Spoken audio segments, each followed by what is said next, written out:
Mungkin eh, ap- bisa menjelaskan apakah ini hakim harus menerimanya sebagai sesuatu. Ya, oke, nanti saya akan lanjutkan lagi dengan Kang Asep dan Bang Martin. Tentu saja ini masih nanti kita akan sambung dengan mereka. Bang Martin sudah bersama kami.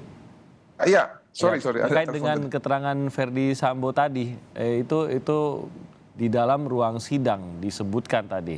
Bagi Ya, Anda, apakah ini keceplosankah atau memang ini juga harus menjadi sebuah catatan oleh hakim?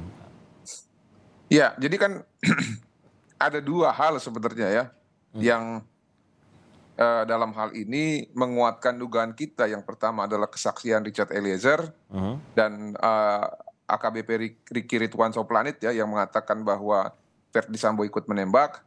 Lalu yang kedua adalah eh, keterangan dari Verdi Sambo sendiri, ya. Di mana keterangan Verdi Sambo itu ketika ditanya oleh penyidik, ya, melalui pertanyaan dan digunakan juga pada satu tes poligraf ataupun lie detector ya, yang hasilnya Ya. ketika ditanya apakah menembak Joshua atau tidak, ternyata hasilnya berbohong. Kan kalau berbohong itu kan berarti lawan kata dari benar gitu kan. Nah sehingga Hmm. sudah ada dua bukti dalam hal ini bahwa memang Verdi Sambo menembak.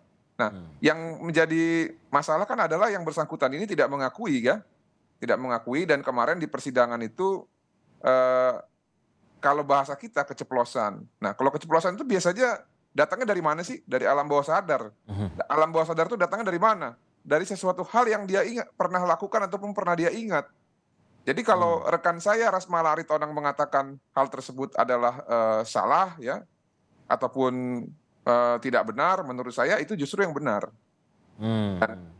Bisa saja nanti itu menjadi suatu keyakinan hakim bahwa pada saat di depan persidangan itu ketika melihat barang bukti itulah yang benar gitu loh.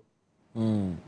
Tapi ini kan kalau kita membahasnya ini adalah sebuah taktik kan, taktik yang mungkin dilakukan oleh jaksa untuk mencoba mendapatkan keterangan yang sebenar-benarnya begitu. Tapi sebenarnya kan kalau ditanyakan oleh hakim pun ditanya kembali gitu, apakah pernyataan itu benar, kan bisa saja dibantah lagi oleh Verdi Sambo. Seperti tadi kuasa hukumnya juga langsung membantah walaupun di luar sidang ya, membantahnya atau meluruskannya gitu di luar sidang gitu.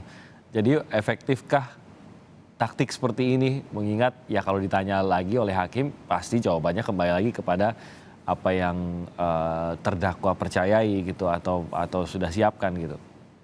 Ya, kalau dibilang efektif atau tidak, ya pasti efektif. Tapi apakah akan menjadi pertimbangan hakim atau tidak, ya dalam memutus perkara, nah itu kan tergantung keyakinan hakim, Bung Iya. Timothy. Nah keyakinan hakim itu datang dari mana sih? Ya dari fakta persidangan, ya. Walaupun terdakwa menolak, tapi ingat loh, terdakwa punya hak ingkar, ya.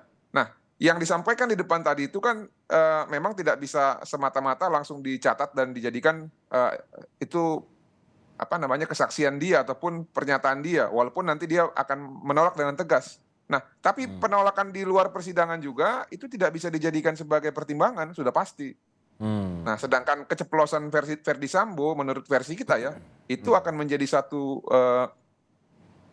petunjuk untuk meyakinkan hakim bahwa apa yang terjadi adalah sebaliknya dari yang disampaikan oleh Verdi Sambo, dia tidak menembak.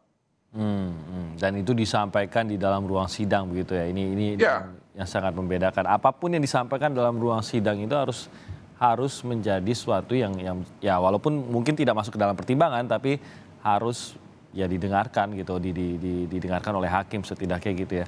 ya, Eh, jadi nanti tidak masuk pertimbangan, hmm, tapi hmm, membuat ya hakim yakin ya, bahwa cukup dua keterangan saksi ya, Ricky Ridwan Soplanit dan Richard Eliezer, dan juga didukung dengan satu keterangan ahli. Ahli apa itu? Ahli tes poligraf yang akan menjelaskan bagaimana ya. mekanisme tes poligraf, tingkat akurasinya, dan juga pertanyaannya apakah relevan untuk dijadikan barang bukti di persidangan, sehingga nanti menjadi satu nilai lagi, jadi dua kan? Ya. Dua orang saksi, satu alat bukti. Satu keterangan ahli, satu alat bukti.